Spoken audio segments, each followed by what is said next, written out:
Everybody, it's Professor Mitchell, and we are already on the last section of Chapter 8, which is Section 8.4, Variation and Problem Solving. In this section, we will solve problems involving direct variation, inverse variation, joint variation, and finally combined variation. And this section definitely goes under SLOE because these are application problems. All right, so let's start with direct variation. So an example of direct variation would be if X is a person's height in inches and Y is the person's height in centimeters. Then X and Y are related by the equation Y equals 2.54X.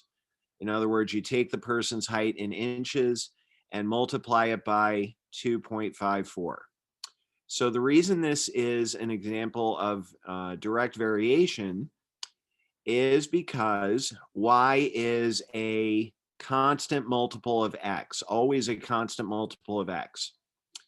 So in that situation, we say that Y varies directly with X, Y varies directly as X, or Y is directly proportional to X. So those three phrases all mean the same thing. So here's the official definition. Y varies directly as X, or Y is directly proportional to X if there is a non-zero constant K such that Y is equal to K times X. And the number K is called either the constant of variation or the constant of proportionality. And I'll probably go with constant of variation because that other word is kind of a mouthful. All right, so a couple of examples. First, if Y varies directly as X, find the constant of variation and the direct variation equation if Y is equal to 0.4 when X is equal to 2.5. And then we'll solve this application problem, which says at C, the distance to the horizon is directly proportional to the square root of the elevation of the observer. If a person who is 36 feet above the water can see 7.4 miles, find how far a person 64 feet above the water can see. And we'll round that answer to the nearest tenth of a mile. So let's switch over to the tablet where I have these problems sort of summarized. Didn't want to type that whole thing out on the tablet, but I've got the most important parts of it. Okay, so remember this was the problem. It said something like if Y varies directly as X, find the constant of variation and the direct proportion equation. So as soon as you see the words direct proportion or any version of direct variation, which is the only kind we know right now, but in a few minutes, that's not going to be true anymore. Direct variation means the equation has the form Y equals K times X. So you use the given information to solve for K, and that's pretty much all there is to it. So in this case, Y is 0.4 when X is 2.5. All right, so now we'll just divide both sides by 2.5, which tells us that K is equal to 0.4 divided by 2.5, which I believe is 0.16. All right, so that is the constant of variation. And the direct proportion equation or direct variation equation would be Y equals 0.16X. So those are the two things they wanted. All right, the next example, again, I've kind of summarized it here. The distance to the horizon is directly proportional to the square root of the elevation of the observer. So before we go any further, let's set up the equation for that. So if we call the distance to the horizon y, and we call the elevation of the observer x. Now, be careful. I'll never forget one of the first times I taught this class. My class got kind of tripped up in a problem like this. A lot of them missed these words. All right. It's directly proportional to the square root of x. So what that means is the equation has the form y equals k times the square root of x. Okay. All right, so a person who is 36 feet above sea level can see 7.4 miles. Let's stop right there because that's the information that will allow us to solve for K. All right, so the distance to the horizon is 7.4, and the elevation of the observer is 36. Of course, the square root of 36 is 6. It was nice of them to give us a perfect square for that elevation.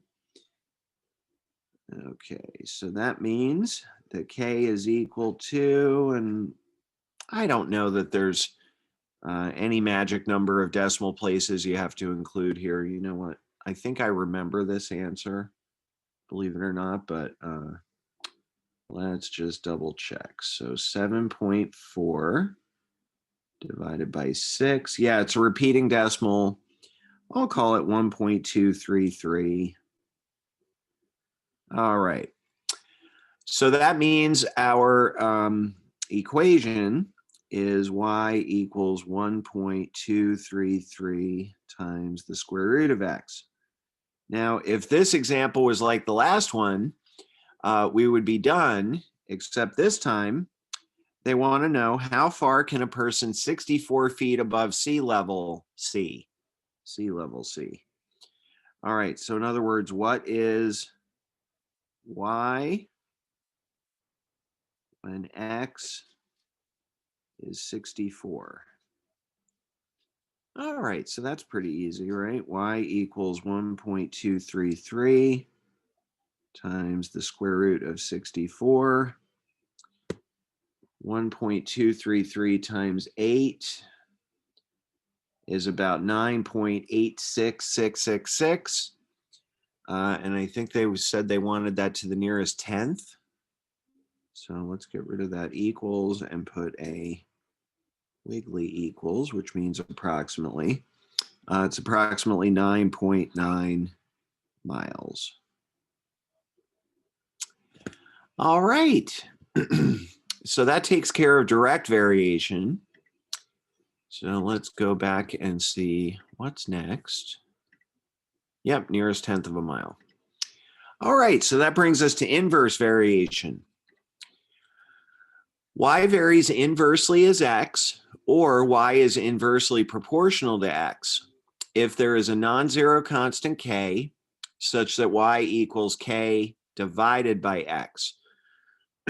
So that's the difference between direct variation and inverse variation. Direct variation means y equals k times x. Inverse variation means y equals k divided by x. And again, the number k is called, let's just say, the constant of variation. All right, and I have two examples that are kind of similar to the ones we just did. You know, I say it over and over again, but at any time when you want to try a problem ahead of me, pause the video, try it, and then come back and compare notes, okay? You can do that whenever you want. All right, so I'm very excited because the way that I used to connect my tablet, which stopped working, I don't know, a week or so ago, now it works again. That makes me happy because the other way I found to do it was clunkier. All right, so y equals 63 when x equals 3. Y varies inversely as x, means that y equals k over x. So we're going to substitute 63 for y and 3 for x. And you know how to solve an equation like that, right? Just multiply both sides by 3. And that gives us K equals 189. So that's one answer I would fill in. And then the inverse variation equation would be y equals 189 over x. All right. And now to the real application problem. Oh, I'm sorry. I guess I didn't read this to you, but I think I've captured it here. So it says the cost of producing DVDs or a DVD is inversely proportional to the number produced. So the idea there is that there are a certain amount of fixed costs. I don't know if you've ever looked into having custom T-shirts made, but if you're only getting one or two, they're very, very expensive because they have to set up, the design and all that.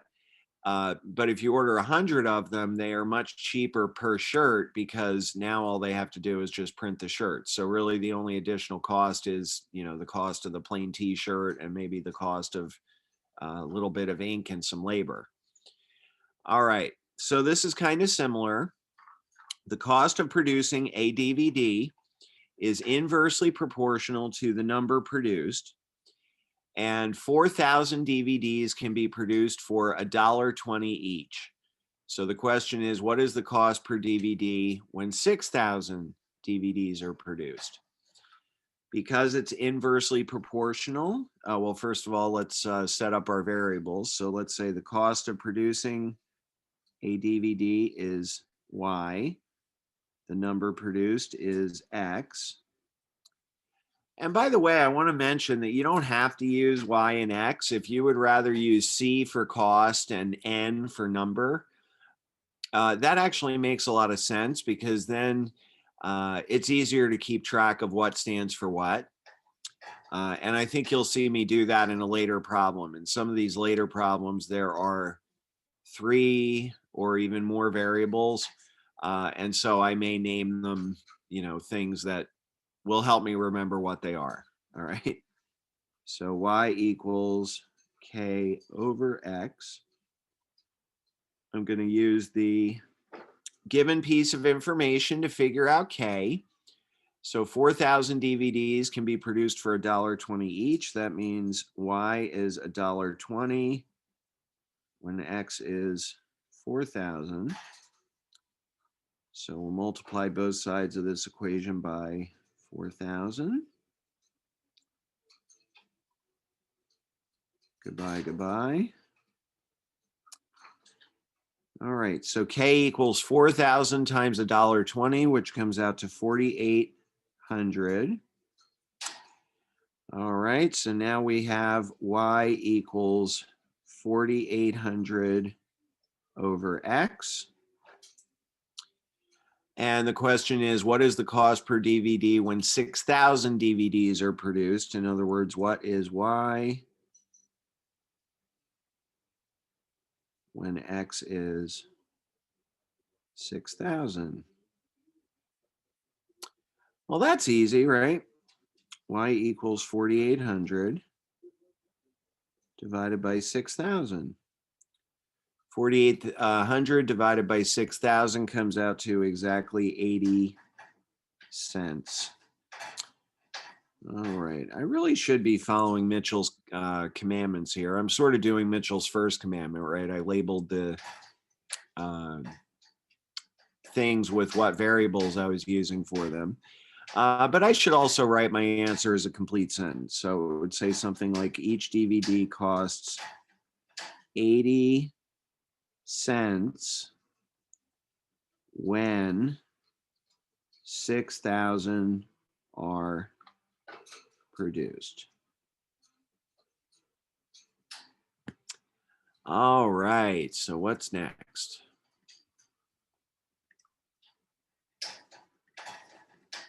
Joint variation. All right, so this is where we start to see 3 or more variables come into the mix. We say that Y varies jointly as X and Z, or Y is jointly proportional to X and Z, if there is a non-zero constant K such that Y is equal to K times X times Z. And again, the number K is called the constant of variation. All right, so this time I'll take a minute to read the examples before I jump over to the tablet. So first we're going to find the constant of variation and the variation equation. If y varies jointly as x and the square of z, and y is equal to 360 when x equals 4 and z equals 3. All right, and then we have this real life problem. The number of cars manufactured on an assembly line at a General Motors plant varies jointly as the number of workers and the time they work. If 200 workers can produce 60 cars in 2 hours, find how many cars 240 workers should be able to produce in 3 hours. All right, so jumping back to the tablet.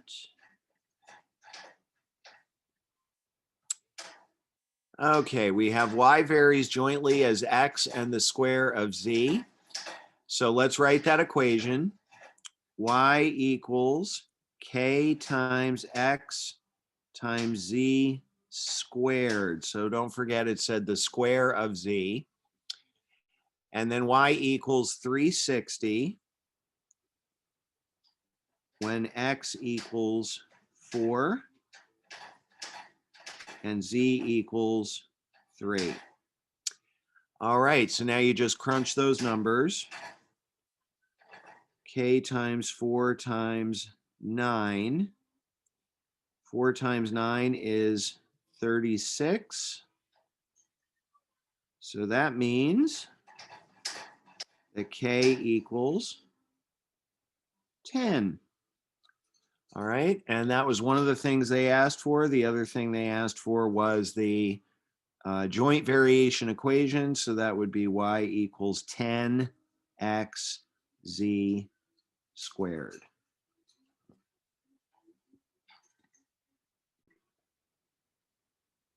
All right, so that brings us to the number of cars manufactured varies jointly as the number of workers and the time they work. Okay, so I think this is a problem where I will start naming quantities with variables that will help me remember what they are. Okay, so we have cars, workers, and time. So why don't we say the number of cars is C, the number of workers is W, and the time worked, we'll call that T. So C varies jointly as W and T, means C is equal to K times W times T. If 200 workers can produce 60 cars in 2 hours, all right, so this is where I think this really comes in handy. So 200 workers, that goes here, right? 60 cars goes over here. 60 equals K times 200 times 2. All right, so 60 equals 400K. That means K is equal to 60 over 400.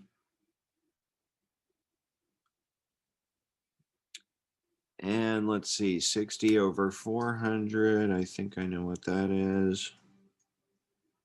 Yeah, that's 0.15. Okay, I think I can actually finish this problem on this slide. So then our joint variation equation is C equals 0.15 WT. So now the question is, how many cars can 240 workers produce in 3 hours? So C equals 0.15. Let me put a line here, keep those separate, times 240 times 3. And I think I remember what that comes out to, but let's just make sure. Yeah, that comes out to 108. All right, I'm going to be lazy this time and just say 108 cars. 240 workers should be able to produce 108 cars in 3 hours. All right, we're getting close to the end here.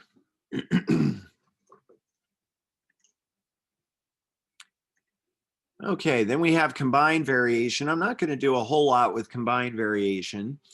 Combined variation is just when you have one or more of the types of variation that we talked about previously, direct, inverse. It tends to be those two that are combined. All right, so in these problems, we're just going to write an equation to describe the variation, use K for the constant of proportionality. And they're not giving me any information, so I'm just going to leave the equation in terms of K. The first one is Y varies jointly as Q, R, and T. And then we have Y varies directly as A to the fifth and inversely as B. All right, so jumping back to the tablet. Here's Y varies jointly as Q, R, and T. That one's real easy. That just means Y equals K times Q times R times T. And of course, you don't have to put those multiplication dots. I don't know why I'm putting them. I feel like somehow it makes it easier to read, but maybe not. All right, that's all there is to that one. And then Y varies directly as A to the fifth and inversely as B. That would just be Y equals K times, okay. Now directly as A to the fifth, let's just say it said Y varies directly as A to the fifth. Then you would write this. But because it also says inversely as B, that means you divide by B. So direct means multiply, inverse means divide. So you could write it like this. All right, and I believe I just have one more example, and I'm very excited about this example. I just cooked it up. You are my first Math C class to ever see this example. And this is a real life problem for me. So it says the number of hours per week a student should work on a class varies directly as the number of units for the class and inversely as the number of weeks the class meets. All right, so in your syllabus, if you're taking my Math C class, if a 4-unit class that meets for 18 weeks requires at least 8 hours of work per week, which is my recommendation, 8 to 12 hours, then find the amount of weekly work required for a 3-unit class that meets for a 3-week summer session. So this summer coming up, I am planning to teach a couple of 3-week Math 10 statistics classes.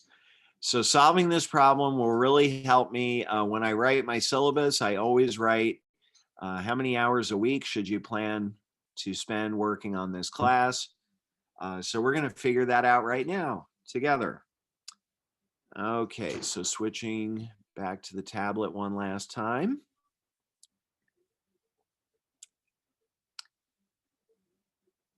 Let's see.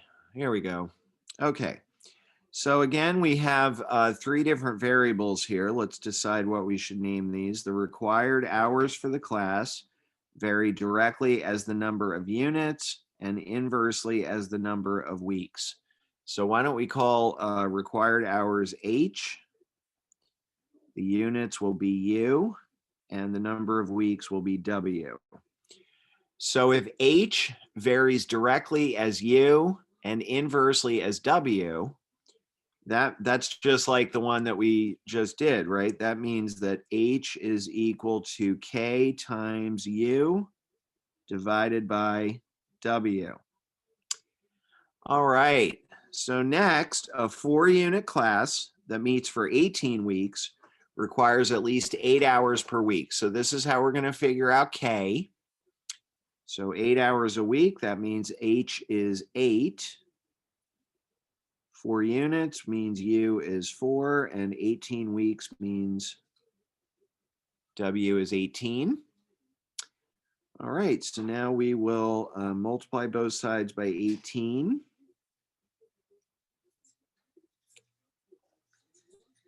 18 times 8 is 144. And then divide both sides by 4. So we get k equals 36, which means that my combined variation equation is going to be h equals 36u divided by w.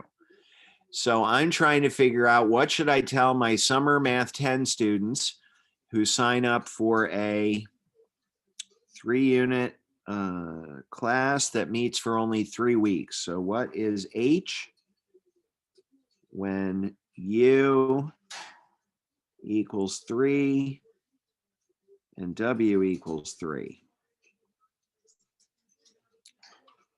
All right, h equals 36 times 3 divided by 3. Oh, wow, look at that. H equals 36. So I am going to have to tell my summer Math 10 students that I hope they have set aside 36 hours per week. Taking that class is going to be a full-time job. Requires, and this is a minimum, right? In your syllabus, it says 8 to 12 hours. So this would be at least 36 hours. All righty, so I will pass that message along to them. That's going to take care of section 8.4, and that's going to take care of chapter 8. So the next thing we're going to do is chapter 10. What happened to chapter 9? Well, way back in the days of Math 81 beginning algebra, we used to cover chapter 9 in beginning algebra. And ever since Math 81 went away, I haven't heard that we've put it back in. If we put it back in, we'd have to take something else out. So see you next time when we start chapter 10.